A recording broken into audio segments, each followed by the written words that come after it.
the Studio Cuts Podcast with WRRV. What's going on? It's Val with the Hudson Valley's Alternative 92.7, 96.9 WRRV, and welcome to the Studio Cuts Podcast. This is my first time taking over the podcast.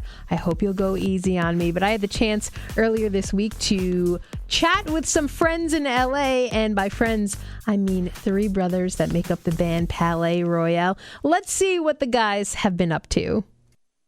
This is very cool to be on the early end of your new era of interviews and whatnot. So I guess we know that you're in LA.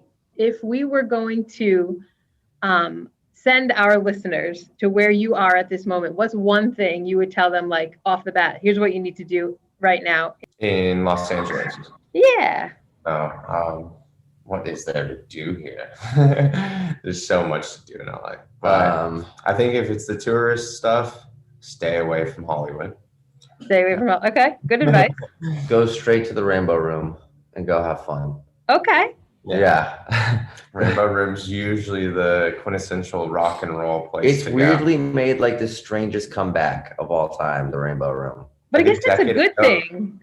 Yeah. I think with everything happening recently with like TV shows and movies, and it's like they're very much making the Sunset Strip a thing again because it's nostalgic. Because like 10 years ago when we first started playing that, or it was like 8 years ago, we first started playing the Sunset Strip and doing the Vibe Room.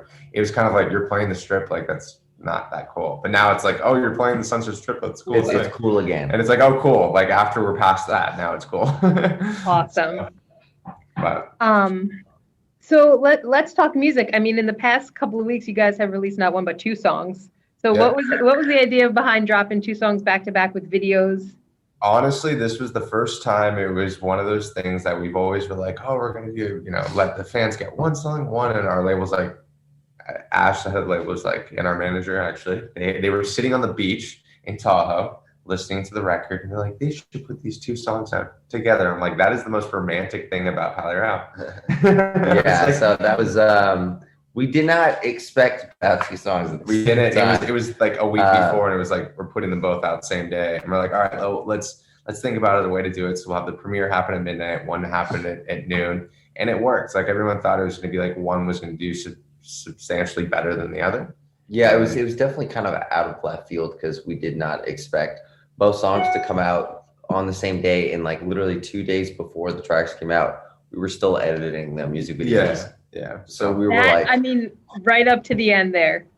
Literally, unfortunately, no matter what, we have the past year, we made the record, and it's been that was like one of the best experiences for us as a band in the past 5 years, was to actually take our time on something. But it was definitely doing the music videos. For some reason, we always literally deliver it 12 hours before we're supposed to even post it. I don't know why. We got to get better at that, but we have to get better at time management. We're not very good at that. Yeah, we had the undertaking of shooting two videos in the course of 3 days. So we shot from 6 p.m. to 6 a.m. Slept. No way. We shot two videos back to back with like a 60-person. So you'll see us significantly more tired looking in No Love in LA, and it kind of matched the video. So it was definitely kind of like worth it, I was just going to ask which one was shot first, but you gave that. I mean, they're two very different videos and two very different sounding songs, but I mean, you obviously know this about your fan base. They're wild for you. And I mean, the reception has been so,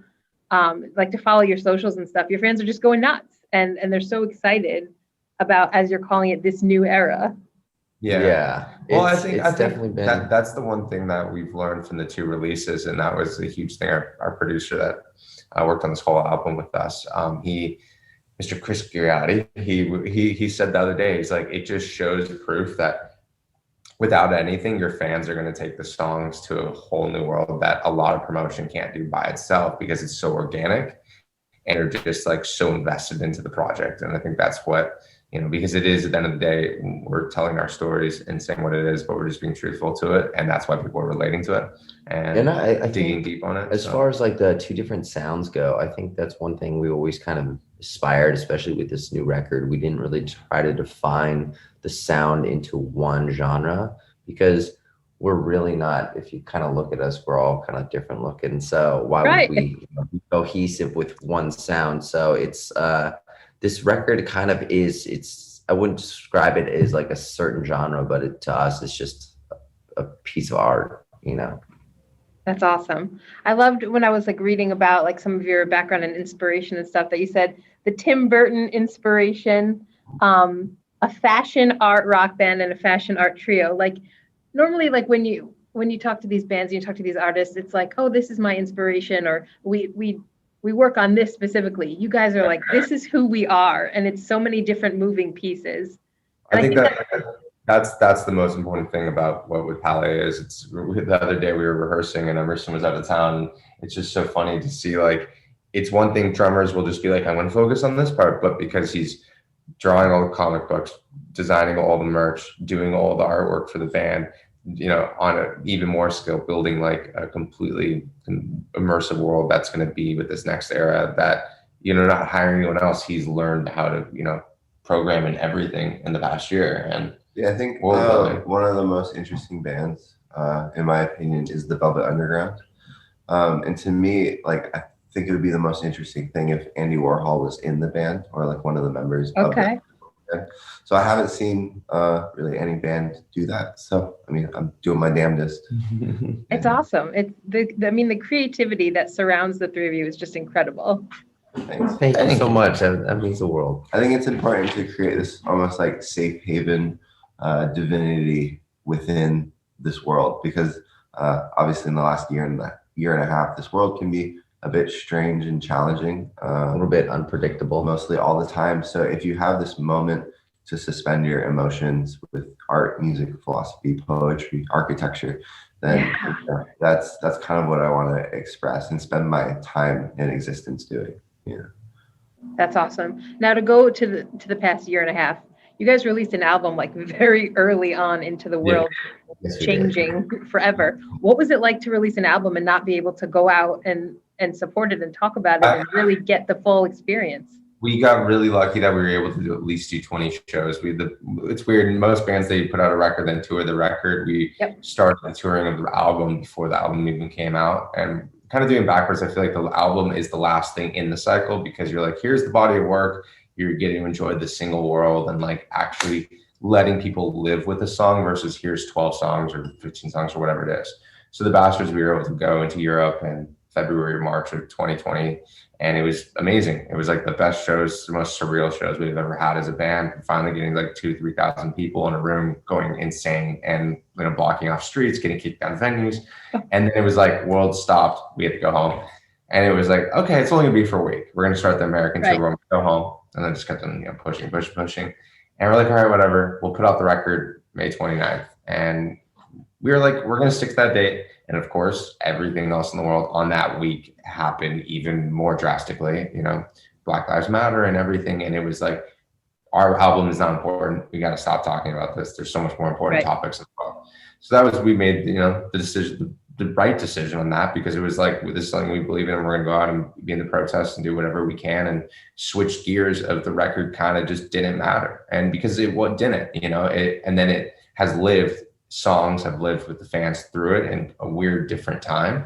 And some fans have gravitated to different songs that the label necessarily wouldn't have seen to be, because it was just out there and it wasn't pushed in any which way. So they just found their favorites. It was definitely a strange thing not to really tour the record, though. Right. You know, that's one thing, is we're just a live band, and we've been pretty much playing Boom Boom Room side A and side B, our first two records, pretty much for 5 years. And so right when this released, and it was just kind of like, I guess we have to move on to new music, because everything else seems to be not kind of coming back around, like touring anytime soon. So, and weirdly, it was kind of the best thing that's ever happened to this band. Yeah, it made us slow down. Is taking a second and taking a year, because I got to be honest, things were kind of getting a little bit rough out on the road, especially the dynamics between the band. But yeah, we were wearing a little bit. We were definitely stretching a little bit. We left in 2015 for tour, and we didn't stop till 2020 March. That's wild. we slept in a car for 3 years of that. We did the whole thing. Yeah, we never got mom's car. We played every bar we could for 10 people, got yelled at, and, got bottles thrown at us. So we've done the thing. We opened for every pop star, rock star, metal band, everything. And it was whatever tour was thrown away. It was like, oh, here's $100, drive to Milwaukee. Okay, we'll be there. And it was just, we just did it because that was we wanted to do it. And we wanted to build the community. In this break of like a year and a half, we were able to like kind of get back to our roots of like classical music, because all of us are like trained in piano and like musical theory and stuff. But I think when you tour for 5 years and the only time you really have a chance to express without anyone listening is soundcheck, which isn't like the best way to really like try things out. So really having like the privacy of just being able to play piano again, learning like pieces like Chopin and stuff, and then applying it to a rock and roll sense. It was interesting because I feel like we've kind of come full circle in a sense. I think, running out of the Bastards era, it was definitely, we were still lost in this angst part of it. And I think then putting out the record, and it was like less than a month later, we went to the studio, started making the next album. And it wasn't like we started making, it was just like, let's start talking about it. Let's start figuring it out. And the best thing was just us going on and then just like songs just started coming naturally. And then the fact that I just moved, because every studio was pretty much closed in the past year period. So I was like, you know what? Why don't we just move the entire recording process into my living room? That's great. I was like, I got nothing else to do. My neighbors really aren't home. So I was like, let's just make as much noise as we can and just like, and then I just put a mattress upstairs in like the office area for my producer. We're like, let's just sleep here. Literally just months on end. I can't tell you how many times we have like pretty much all the budget of the record went to Postmates and just takeout food. It was just, that's all it was. It was takeout and then just music for pretty much 18 hours of the day. Yeah, we did most of the writing process though in Malibu on the beach, which was it was good and bad because a lot of the songs we wrote were so chill. Which is not a bad thing. Chill is not a bad thing, but it wasn't bad. But there was a moment where we were like, all right, like we need to play some rock songs. A little bit angrier. But I think people need chill right now. It's not a bad thing. You can't get mad at looking at the Pacific Ocean out of like a Malibu house, being like, okay, that's pretty great. And we just we did that for 2 weeks at a time, and we did 2 separate houses. Wow. And we were really diligent about it. We were definitely enjoying ourselves, but we were like, wake up, and the sheet is actually, we made it like on a daily sheet of what we wrote that day, and it was like 5 to 7 ideas every day, just like, all right, you got something cool. And we actually finished majority of it with lyrics. Like that was the good thing with Chris, our producer, was we would not leave that house without being like, from verse to the end of the song, we have the lyrics done, we have all the melodies done, and it's on acoustic guitar, and we just got voice memos of it. So we didn't even touch a computer. So we made sure the song sounded good. If you can just sing the song acoustically and it sounds good, you got a good song on your hands. Then that's very true. And sometimes you hear a song. All the it's easy adding all the orchestras and string parts and everything. I think anything can sound great, but if you can just play a song just with an acoustic guitar and it sounds good, then you're on something. The Studio Cuts Podcast with WRRV. The Studio Cuts Podcast with WRRV. This is the Studio Cuts Podcast with 92.7, 96.9 WRRV. Val chatting with Palaye Royale, finding out what they've been up to lately, including some new habits and hobbies they picked up during lockdown. Also finding out about the 2 new songs they released, upcoming album and tour. Lots to get to. Did you guys pick up any like weird habits or skills while you were kind of locked down working on the album? I know we've been asking that. So we did a holographic experience with our friends. They have a company called Jadu, and we did these like hologram. It's pretty much like a escape room in your house where we like have walls and we like your phone's basically. It's crazy. Yeah, it's like it was an amazing experience to be a part of. But we shot on this thing called a meta stage, which is like think there's like 260 cameras or something that goes all the way around. Wild. So just being in that atmosphere was super invigorating, like imagination and creative wise. One of the people that was working on the sets was Grimes' brother. And like me and him just like immediately became like soulmates artistically. And I was just like sitting next to him, just seeing what he was doing and like super interested in it. And then he kind of like pulled back the curtain on this digital frontier that's like unfolding right now because there's so much technological advances in like 3D development and game development as well. So I kind of did a deep dive around October to December and just completely taught myself about 3D architecture and building video games and doing cinematics within a 3D atmosphere. So a lot of these elements will be applied within our live show, but more specifically in the second volume of our graphic novel series, which should be coming out next year, give or take. Wow. Yeah, he did that. Like I just the power of being able to literally create worlds. I'm obsessed with architecture and like Gothic, like Prague is like my favorite place in the world. So just the power of being able to create cities and megascapes is really powerful. That's cool. I mean, that's something cool you could talk about all these years later. Like, this is what I did while the rest of the world was trying to figure out which direction we go. What did I do? I mean, I pretty much did the record, and then I got a little bit into acting for the first time, so that was interesting. Sebastian cooked a lot, An obscene amount that I hate cooking now. And then the weirdest thing is we all weirdly got like stocks, so we all became weird like stock brokers, day traders for like probably like a month.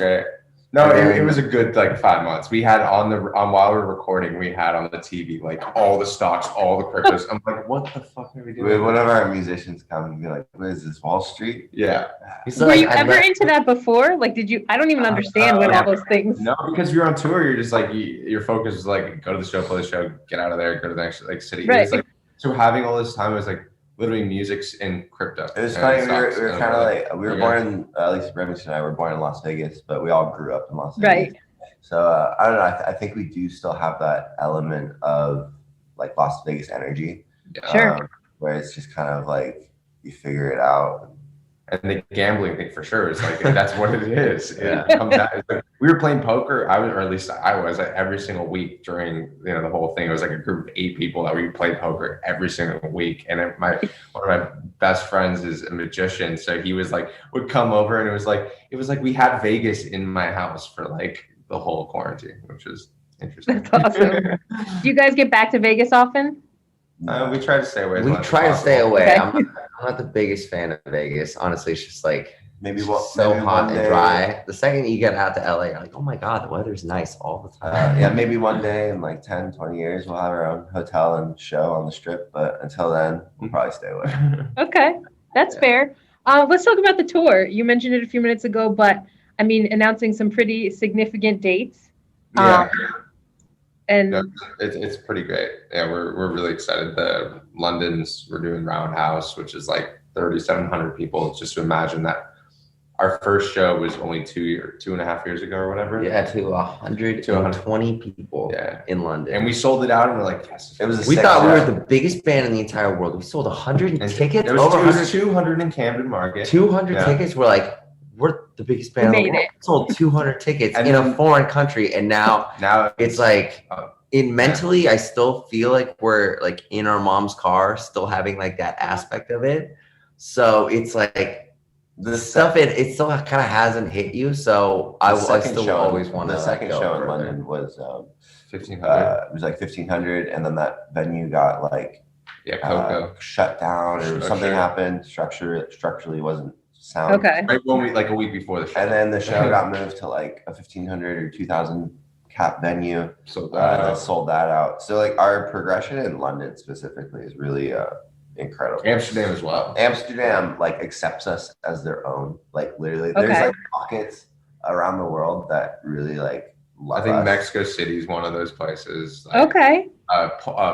Warsaw and Poland is like, I don't know what happened over there, but it's like our first show sold out literally instantly. Second show, we've tripled the numbers in like tickets, and it's 3,000 people. And I'm like, how are we in Warsaw pulling our second show doing 3,000 people? We worked literally for 5 years touring America to like get to 400 people. It was like, but now we're doing the Wiltern in LA, which is like October 1st. That would be like, we were passing out flyers outside of the Wiltern like we went to almost 4 years ago. It's unbelievable. There. Yeah, I remember like seeing Lord there, not really going in, but just like handing out flyers to. Sure. I think we're playing the Viper Room at the time. We went to almost every show that was playing at the Wiltern. 2013 to like 2014, we would pass out flyers literally every single show there is. So it's funny to see the progression in LA, because we didn't really see ourselves as an LA band, but it's as time has come on, it's like we actually are. Palaye Royale really started in LA. And it was, we went to every venue. It was the Wiltern, and we went to the El Rey, the Fonda, and it was crazy. It was like 3 years ago, our first like real tour that we did by ourselves. We sold out the El Rey, and we went to the Fonda 2 years ago and sold that out. It's kind of like tour did. It just keeps on going up each time. Yeah. And we were standing outside for hours, waiting for people to come out of the shows, like get the flyers to come see us play for 5 people. And no one showed up. I think we might have sold maybe one ticket after that, but it's a cool feeling. Yeah, the experience. It's deserved. Yeah. And what can your fans expect for this round of the tour? Anything special or anything different? Pure fucking chaos. Yeah. It's going to be, we have not seen a stage in a year and a half. I plan to leave that venue just like walking away with like an explosion in the background. That's in my mind. That's what's awesome. Yeah. So just absolutely nuts. It's pretty. It's just one of those things. I think everyone's gonna have the energy. Our crowds already had it. Like it just felt like family every single time we play a show. It's like kids are going insane. And like if someone passes out, like the whole room just stops and everyone's like, "Are you okay?" And like security. It's like a whole thing. Like and then they come back. They come back and it's good. And I think this time around too, it's like super important on the stage show. Like specifically, we kind of want to make it look like a Romeo and Juliet scene that's been destroyed. Okay. So we definitely want to start upping kind of what the pretty punching much like the stage show now, because we know we've always done. We played every small stage. Sometimes there's been no stage, so it's going to be cool to actually set dress and actually give a crazy performance with the visuals, not just the live. We actually learned that from just opening for such great artists. Like we were on tour with Rob Zombie. I think that was our last opening slot in America, I'm pretty sure. Yeah. And that man puts on a show every night. It doesn't matter he's got so much energy. It is insane. He's 2.5 hours. Doing it for a little while.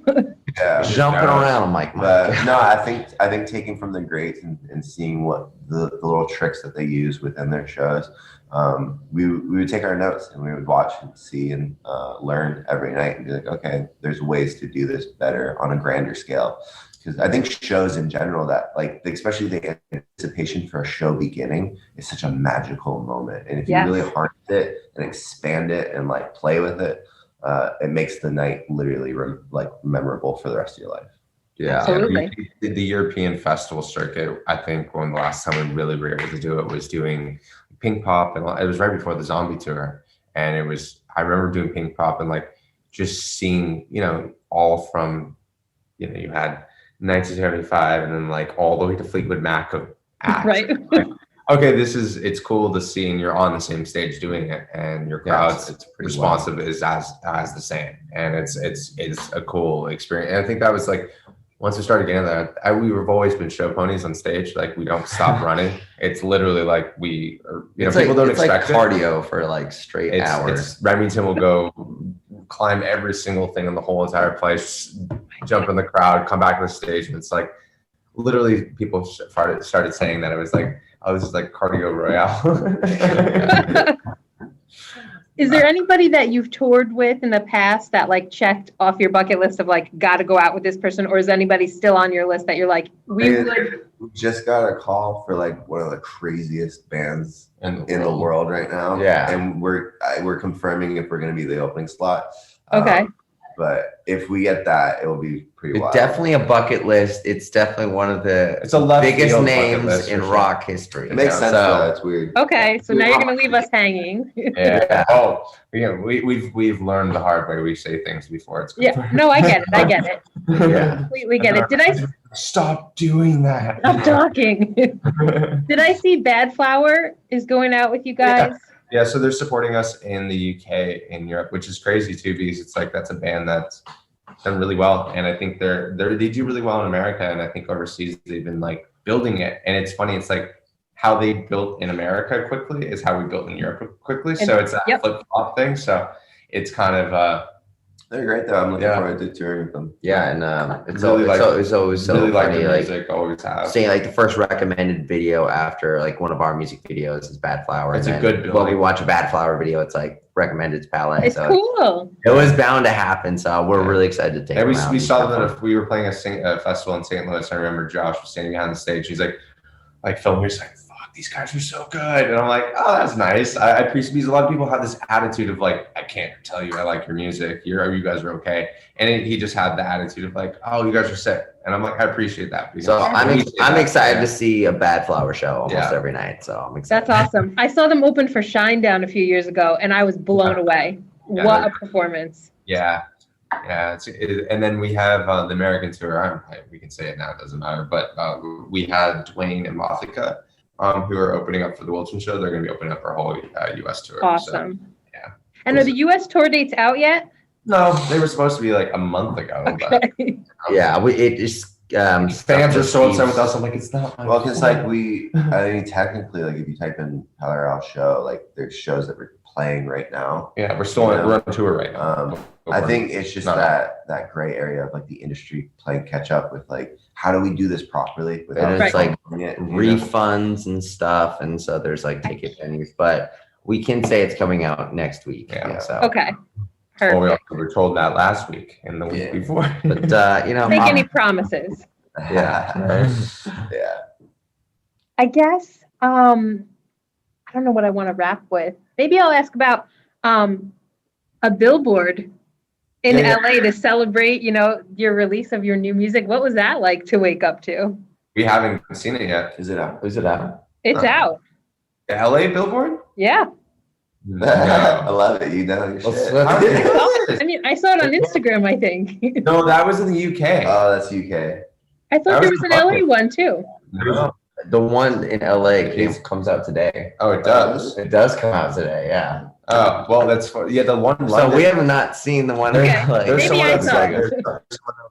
Yeah, right. There's someone at Amazon that works over for the UK office, and over the whole quarantine, I've been sending her music back and forth and just kind of getting people's opinions prior, and it's been really helpful because it's like you see that. We didn't realize, you always think like the team needs to reach out and stuff, but like as an artist, it's building relationships with people because they're all music. Everyone's a music lover that's in music for the most part. So it's I can't imagine someone just going, I don't like music. There's some people that don't, but it's the thing was there's this girl Elsie, and she literally was just like every single thing I sent her, she's like, I want to help support, and she's like, I got a surprise for you. I'm like, what is it? And she's like, billboard, and now that billboard's getting upgraded to the biggest billboard in London. Their fans were so sweet. They showed up. We did this live stream. I saw that.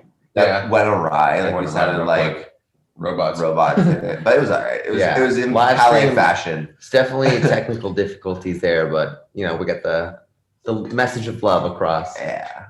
But I think we're all adapting to this digital world of doing these Facebook Lives and these interactive things, and you guys have been doing that kind of all along.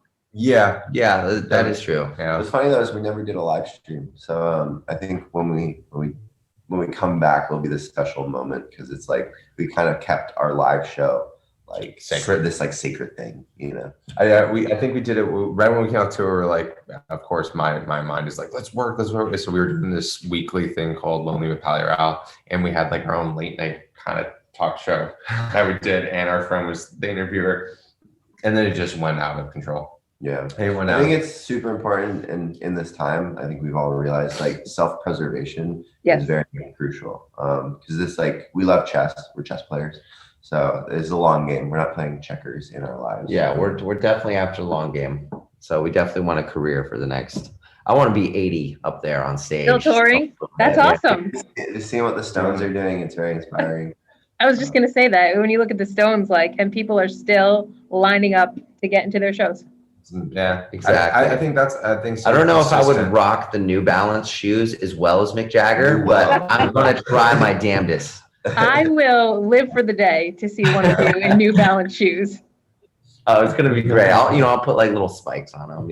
I'll dress it up. I like it. Amazing. I can't thank you guys enough. This was so cool. Such an awesome experience to be on the front end of, promotion for the new album and talk about the new songs and the upcoming tour. We will look forward to the US dates because I know that's something we were keeping our eye on this end. We were like, we could talk about the European dates, but I don't know if people are traveling that far. Yeah. Well, awesome. Thank you so much for taking the time to talk with us. We actually haven't done an interview in a minute, so it's nice kind of refreshing. We cut ourselves off a little bit, but but thank you so much for taking the time, and we can't wait to see you at a show. This is awesome. Thank you guys so much, and good luck. Good luck with everything. Thank you. Awesome. Thank you. Thanks for the support. Thank you for joining me for the Studio Cuts podcast. Don't forget to join us for Sunday Studio Cuts, a new music show every Sunday night on WRRV at 10 p.m., brought to you by Darkside Records. The Studio Cuts podcast with WRRV.